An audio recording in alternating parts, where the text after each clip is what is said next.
Hi, good day everyone. We are Crafted TT and welcome to our presentation.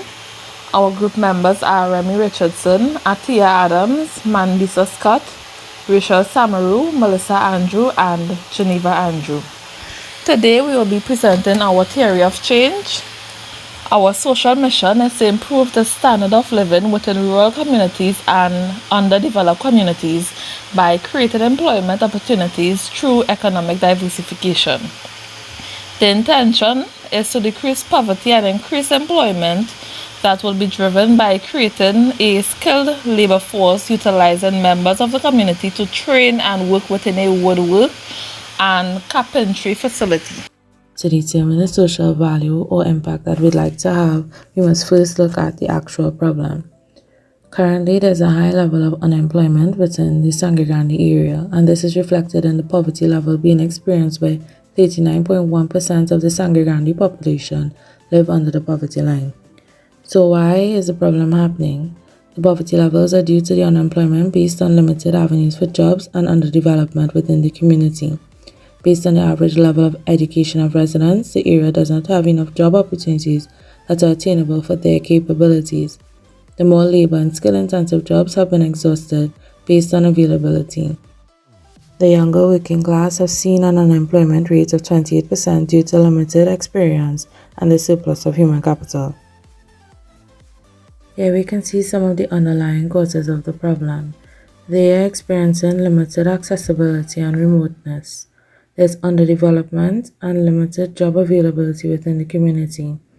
They are also experiencing very low levels of education, where 56.9% of persons 15 years or older had no qualifications.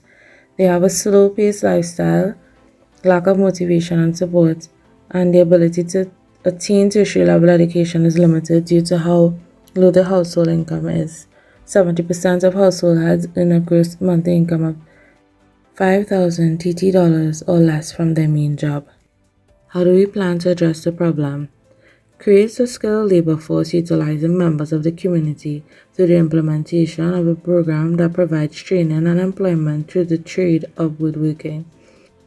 This is where we would explore our resources to implement the social enterprise within the community based on consultations and information shared about the intended program. We would then like to look at recruiting viable candidates and begin an orientation process of introducing them to the industry. We also provide structured training which prepares the individuals for employment. Then use this trained skilled labor force to drive the production of goods and services to generate revenue for the company.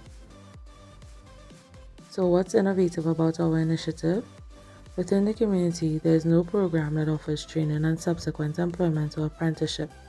By introducing a company that is not limited to just training, but offering the opportunity of employment through using the EMS school, we would be able to produce products and services for purchase, which can generate a form of revenue to facilitate the level of funding and self-sustainability that we need to achieve our social mission.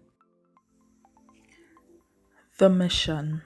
Our mission is to improve the standard of living by transforming one rural community at a time through the implementation of self-sustainable measures to create employment and training in the woodworking industry. In relation to our social mission mentioned prior, our level of operation will be social transformation and advocacy. This is the process of enabling groups of people to work together to change systems. Our reasons for change is that after looking at the area of Sangre Grande, it was realized that approximately 39% of the population there live under the poverty line. Additionally, 28% of persons between the ages of 18 to 29 years old are unemployed. Also, over the past 30 years, this area has been identified as underdeveloped, and lastly, the municipality is largely rural in character with 41 communities, which is a lot of persons have to live under these conditions. So ways this model will achieve or enable our social mission, as the name implies, is by transformation. So firstly, we will be creating employment for those who are unemployed. they will now have the opportunity to earn an income. Secondly, we will be training all our recruits and employees. This will make them more employable, as this is not only a temporary fix, but they will also be able to gain the necessary experience and skills for their future endeavors. Thirdly, we will be improving the general standard of living amongst residents. Fourthly, we will be decreasing poverty, as they will now be able to earn an income as mentioned before. And lastly, we will be providing furniture and other materials for development and improve living conditions, which is also our way of keeping our business sustainable, as these will be offered for sale. Over a period of 5 years, the following goals are to be attained in regards to the operations of the business as well as its impact in the immediate community and society at large, while adhering to the main theme of our mission statement, which includes creating employment, reducing poverty, and improving the standard of living. These are all attainable through integration of common goals and objectives, as well as critical execution. The goals listed below were formulated as a result of in-depth research and realistic goals, not only for the avenue of business, but also for the location of the enterprise. It should be noted that based on a report submitted by the Ministry of Rural Development and Local Government in 2016 on the Local Economic Area Profile, of the entire Sangre Grande population, 5% of the population falls into the age group of 20 to 29, and of this group, approximately 4,000 are unemployed. Our first goal is to reduce the level of unemployment among the 18 to 29 year age group by 0.5%, which is 40 persons, within the first 2 years. At the end of the 5-year period, the unemployment rate is to be reduced by a full 2%. The second goal will deal with the expansion of the scope of employment offered by the organization to 30% to include technical positions such as design consultants and product architects. This is to be done at a rate of a minimum of 10% each year, beginning at the start of the 3rd year. The third goal will seek to increase the range of product output by 15% during years 4 and 5, whereas the last and final goal deals with the expansion of the scope of training provided within the organization to include not only the technical knowledge, but also basic arithmetic and financial skills to foster upward mobility within the organization and greater holistic development of the employees. This is to enrich their lives outside of the professional capacity. This program is to begin in year 3, and at the end of the 5-year period, 40% of the workforce must be enrolled in or have completed the programs. Our target market are those who benefit from our organization. This is broken down into 2 categories labeled direct and indirect. The direct beneficiaries are the unemployed skilled employees who will gain employment. Then there are the recruits who are unemployable, and they will be able to gain skills as well as an income. And then volunteers who are looking for an avenue to enhance their resume by gaining work experience. Then the indirect beneficiaries are those who gain sales, services, and property value increase indirectly through the presence and functionality of Crafted Trinidad and Tobago Limited. In this section, we're going to be examining the business model, and to do that, we utilize Potter's value chain. The bottom of the value chain has 5 segments that comprises of the 5 primary activities. Here we looked at those inbound logistics, so those raw materials that would be needed for the manufacturing process. That included the teak wood and any other miscellaneous items that could be found either in hardware stores or otherwise. Storage was also examined because we recognize the need for a multi-purpose building that will give us the capacity to serve as a warehouse, a workshop, and a retail store. Emphasis was also placed on the operation process. This is where we take all of our raw materials and actually transform it into that innovative, cost-effective. Then we examine the outbound logistics. Now we recognize that location is actually an imperative part of our process. We therefore need to ensure easy accessibility to customers for the purchase of our items. Shipping was also examined. Now we recognize that at the early stages of our organization, we are not going to be able to purchase vehicles for delivery. So our aim is to hire delivery drivers that will already come with that asset as a commodity. There will also be an implementation of an online aspect, which will allow for the creation of a website, which will allow customers to purchase items via the internet and make payments, use of their debit or credit card online. Next, we examine the marketing and sales. Now, for our promotion strategy, we hope to capitalize on our social mission to actually generate sales. By so doing, we would be promoting the product while also bringing awareness to our mission. There was also the aspect of pricing. We are going to ensure that our items will be priced below the market value, because we want to make it available to those families that might not be able to purchase it through other mediums like courts and other retailers. This will actually give us a competitive advantage because we'll be selling below the market price. And the next thing that we want to do is also make hire purchase available at a 1% interest rate. That way it is not so far out of their reach, and yet still our organization will be able to make a profit. Customer service is going to be a very integral part of our organization. So we're going to ensure that there is training available to staff. We're also going to ensure that repairs are available to customers. So our aim is to provide a 1.5-year warranty to customers for items that may bear manufacturing defects. And we're also going to offer repairs to furniture items that may have been damaged by the customer at a subsidized cost. The other aspect that we want to examine is like the procurement. Now, we acknowledge that the major material for our item or furniture item is actually the teak wood. And as identified, those miscellaneous items like nail and wood stuff that we could get from hardwares. Our aim is to actually find suppliers that we can build a relationship with, so that we can replenish our items on a timely basis while also building a relationship. Another aspect of the procurement process that we need to take into account is, electricity and water. These are the things that are needed for the operations of our business, as well as advertisement, the procurement of advertisement through popular radio stations or local TV stations.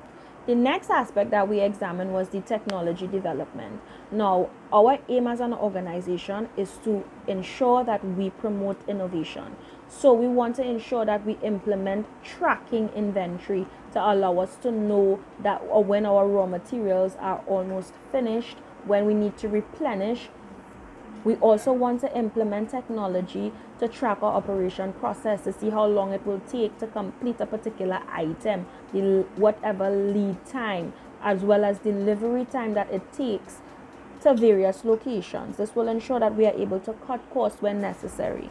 The next aspect is actually HR management, and this is just where we ensure that we hire the right people for the right job. We aim to utilize that Regency recruitment agency to ensure that we find the right fit, but we also want to we want to take it a step further and actually look at that retaining aspect. We want to ensure that measures are in place to retain employees by ensuring that our work environment is conducive to comfortability and that employees are adequately paid for the work that they do.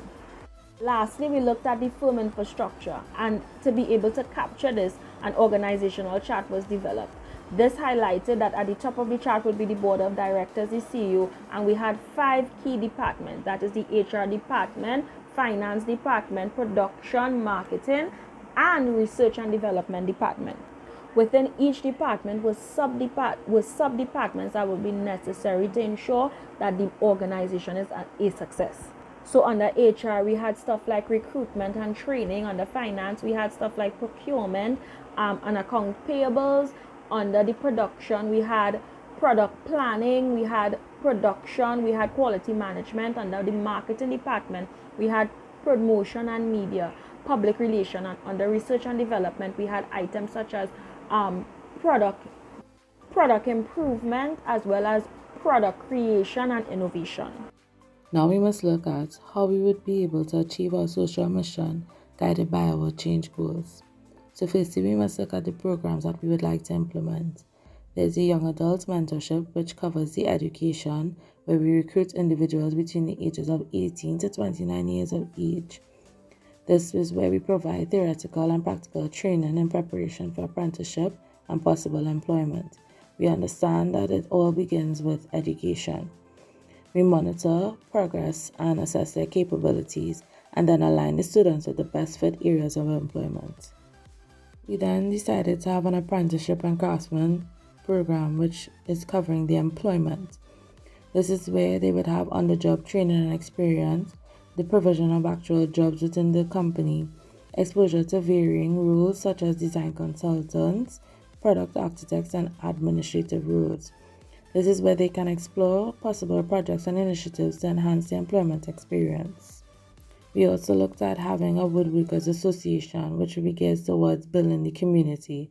This is where we network with other woodwork businesses to provide help within the community, participate in activities to build awareness of the woodwork industry within the community, host workshops and share industry insights, disseminate information on wood and woodwork, showcase woodwork designs, projects, and progress of development within the industry and the community.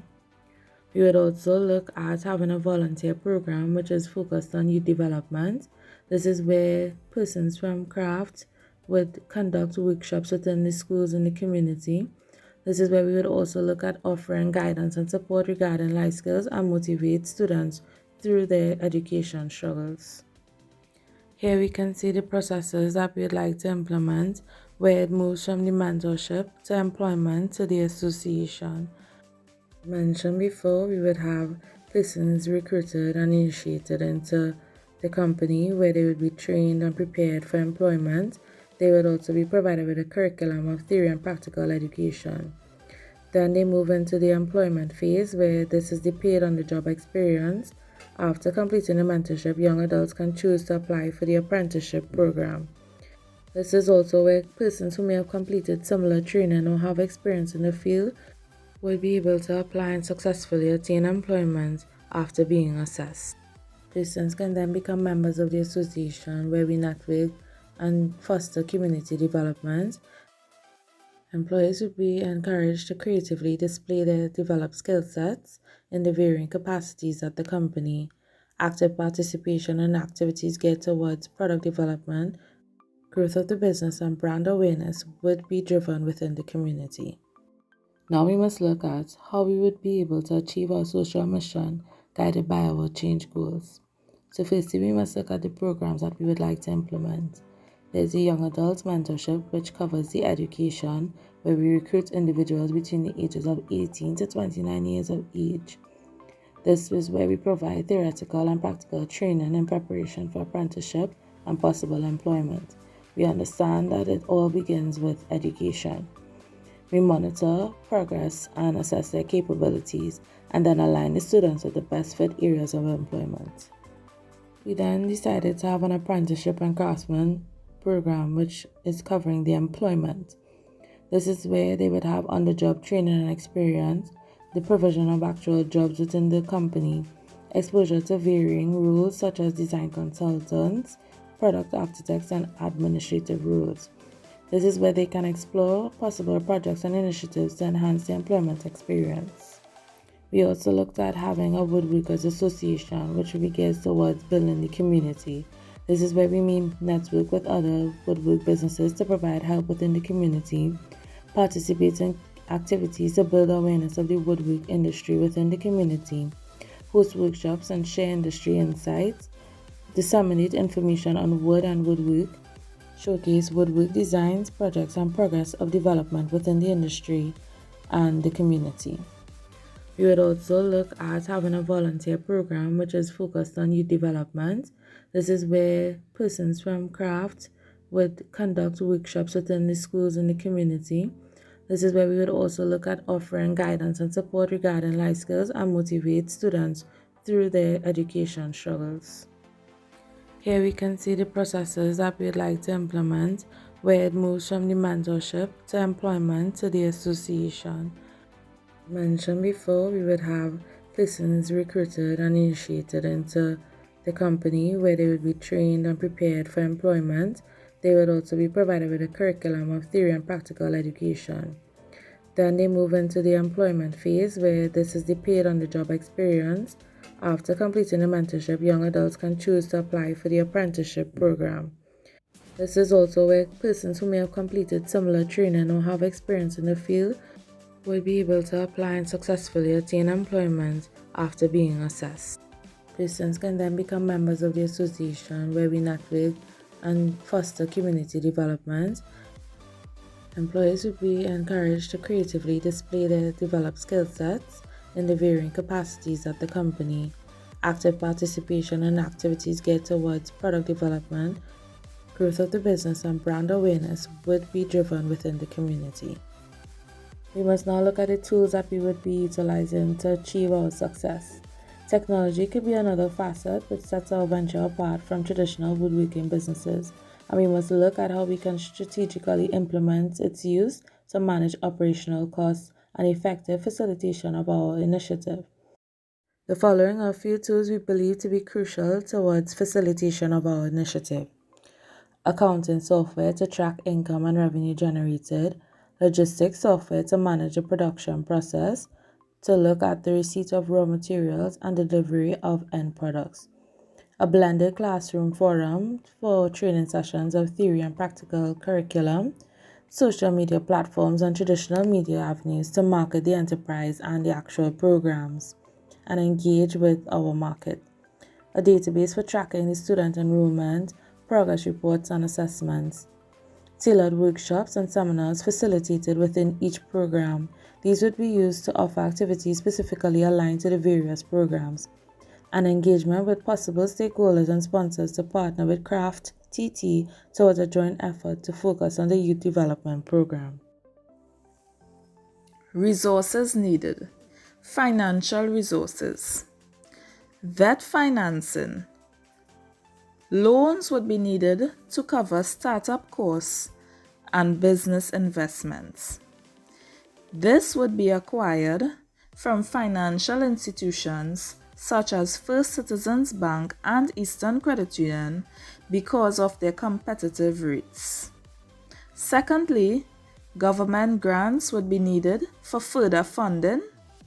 Governmental organizations provide funding to enterprises like ours who are looking to build communities. This grant would be used to cover other operating expenses. NEDCO and community development are our choices to receive grants. Lastly, we would be looking at sponsors. Sponsors would be able to provide funding to organizations like ours on social missions to enhance communities across Trinidad and Tobago. They would be approached for finances to cover business expenses. The Digicel Foundation and United Way Trinidad and Tobago would be our selections for such sponsors. Materials and facilities. Lumber, being one of the main raw materials needed for the production of furniture, would be sourced from neighboring farmers and lumberjacks in the surrounding communities. Teak, which is a hardwood, was chosen for the production of our furniture because of its strength, beauty, and adaptability. Teak is known for being strong and durable, to be able to withstand extreme weather conditions. Its warm and golden color makes it attractive, and it's flexible. Tools, equipments, and machinery. Alliances would be formed with hardwares in the area to provide materials needed for woodworking. Some of these materials include tools such as hammers, pliers, screwdrivers, files, and levels. Equipments include power saws, grinders, jigsaws, and sanders. Other materials that would be needed are nails, wood glue, varnish, paint and primer, other furniture accessories, and safety equipment such as safety gloves and safety goggles. In terms of our facilities, as we start up, we are looking to form alliances with the government and the community to attain a building which we can temporarily occupy. This would be used for the storage of our materials, training, and daily operations. Some buildings we are looking at are community centers or complexes in the area. However, once our business is up and running, we would be looking to purchase or rent a permanent building that would accommodate for the expansion of the business. Human skills and knowledge. Educational institutions and training agencies would be used to provide the training necessary in the area of woodworking and carpentry. Schools offering vocational training, such as government trade schools, high schools, and tertiary level institutions, would be needed to produce qualified applicants for employment. Skilled woodworkers would also be needed in order to make furniture and train prospective employees. These skilled woodworkers include machine operators, carpenters, construction managers, and woodworkers.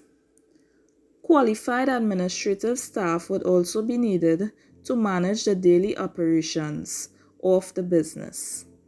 These include office administrators, receptionists, and clerks. Other operating staff are also required, such as delivery drivers, sales representatives, and cleaners.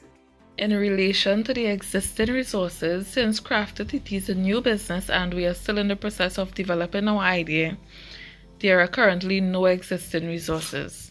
As a result, all required resources are to be sought, which are namely the financial resource, materials, facilities, and human skills and knowledge. Resources needed by Crafted Trinidad and Tobago Limited are broken down into two categories, namely monetary and non-monetary. Now we'll look at the strategies in which we will use in order to attain the monetary resources necessary to complete business. Firstly, we'll have to gain an insurance coverage, and we'll look at Sagico since their policies are affordable and it gives us permission to attain loans from a wide range of financial institutes. Then we'll look at First Citizens and Eastern Credit Union to apply for loans, and these organizations, these financial institutes, offer loans that are affordable and get directly towards startup companies and investment into these companies. Then Trinidad and Tobago Manufacturing Association, Planting Seeds, NEDCO Community Development, Digicel Foundation, and United Way can provide us with loans and partnerships where they pride themselves in funding social enterprises so that we can achieve our goal and our mission. Then, for the non-monetary resources, we look at Regency Recruitment, where they provide us with all the human resource management services that is needed for the hiring process, where we'll be able to hire the needed employees. Then Express Newspapers, they provide us with services such as advertisements, where we can advertise our organization as well as our vacancies and stuff like that. Then the local teak farmers will provide us with the lumber needed for production, and Northeastern Hardware as well as Das Hardware, we look to partner with them for tools and equipment needed, so we'll have a steady and a high quality flow of the necessary tools, equipment, and raw material. Then we look at the community centers, high schools, and other trade schools. Since they already have a building, we can look to partner with them for use of their infrastructure for a while until we can then afford our own building. In this section, we're going to be examining the competitors. The first aspect of competitors that we want to examine is the furniture store, because they're direct competitors. And that's store like American Stores, Courts, Carpels, Sai, Fence. I think it's important to notice that because of the newness of our organization, we wouldn't be able to adequately assess the possibility for friendliness amongst competitors. We'll be able to tell probably after the first year of operations, but in our initial startup, we still need to formulate a process that will make friendliness available amongst our competitors. Another direct competitor would have to be those woodworkers in Sangre Grande. So like Chai Pao Woodworking Limited, Baldat, and Keveld Woodworking Limited. Our aim here is actually to engage these competitors because we hope to develop a relationship that is conducive to cooperation and friendliness. We also looked at complementary organizations and allies, and those are like lumberjacks and providers of wood as well as hardware who could supply those materials that is necessary for the production of the furniture, and those high schools and trade schools that could actually make individuals that fall within our target market available to us. There's also the aspect of government agencies, government training agencies such as YTEP and NESC. It's actually here that we hope to pull most of our skilled laborers. Lastly, we examine opponents and problem makers. First on our list was Forestry Division because they actually manage the nation's forage reserves. They set the price, they dictate how the wood is distributed. So we therefore acknowledge that there is the potential for problems as it pertains to Forestry Division. There's also the aspect of upcoming organizations that may be similar to our portfolio and existing organization who could easily transition into what we are doing. To ensure that the goals set out are being attained and pursued in a manner that is cohesive for the continuation and integration of the others to follow, the following timeline and milestones will be referenced at every single stage of the journey for the next 5 years. In 2001, the first enrollment cycle and an ongoing assessment of program delivery and identifying areas of improvement based on accessible resources. The production for this period is expected to be a minimum of 700 units. In year 2, which will be 2022, the second enrollment will also consist of a total of 40 persons. The learnings from these 2 cycles will identify exactly where the additional emphasis in regards to holistic development should be allocated. The production for this period is expected to be 1,200 units based on the increased labor force. In 2023, the third year of enrollment, the third enrollment cycle will be allocated in January, and the introduction of additional developmental skills will provide individuals on a need basis for those who score less than 65% on a basic placement assessment. Around this time, we will be pursuing contracts and new markets to aid in the expansion of product offering or to increase output by a minimum of 10% or 2,000 units. In 2024, the fourth enrollment cycle will be allocated in January, and there will be a reshuffling and appointing of positions to keep in line with production expectations. 25% of all previously enrolled individuals are appointed new positions based on productivity levels of 85% and over, as well as a score of 90% or more on the literacy assessment provided or upon successful completion of the additional developmental skills program. Production is set to increase by 20% of the previous year,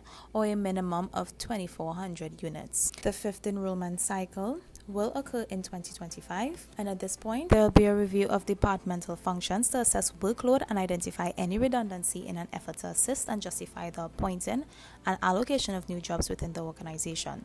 The third installment of the additional developmental skills workshop would be implemented, and production is expected to be increased by 20% of the previous year, or a total of 3,500 units.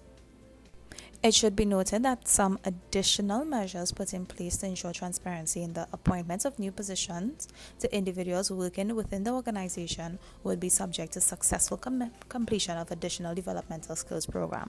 Successful completion is only considered if 90% or more is achieved, and a score lower than 90% but higher than 85% would mean that the individual be a second-rank contender for any new openings.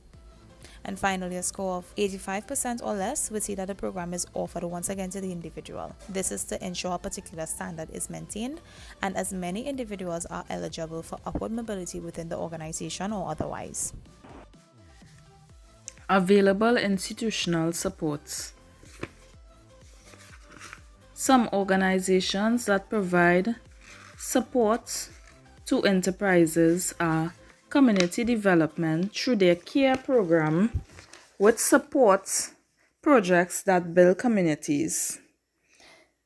They provide grants to organizations who address community problems and challenges. NEDCO, which is also a governmental-based organization, mandated to develop micro and small enterprise by providing services to help with a transition from startup to commercializations. They provide financing, training, assessment, mentorship, and business advisory. The Ministry of Social Development established a non-governmental organization unit, which is mandated to manage the ministry's relationship with organizations involved in the delivery of social services to communities.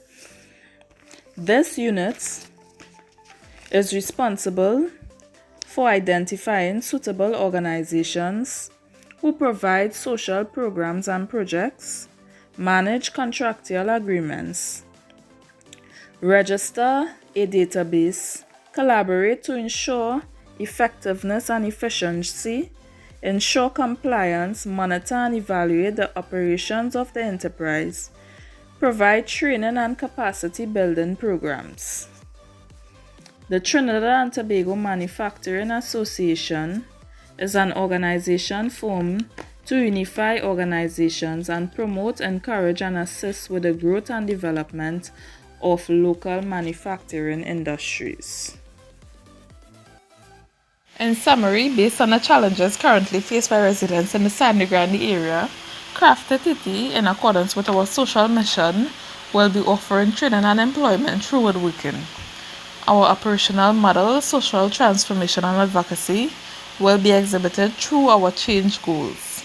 Our firm, comprising of the board of directors, will be targeting employees for our organization, volunteer staff, and most importantly, recruits, for which we will be offering a range of programs that includes apprenticeship, mentorship, and alliance programs. However, since we are still in the developmental stage, mostly all of our resources will need to be sought for operations. Apart from this, we've also been able to identify our competitors that comprises of woodworkers and similar organizations within the area, as well as outline our projected timeline for progress. Lastly, what we've also done is enlisted a number of governmental and non-governmental institutions for support as the need arises.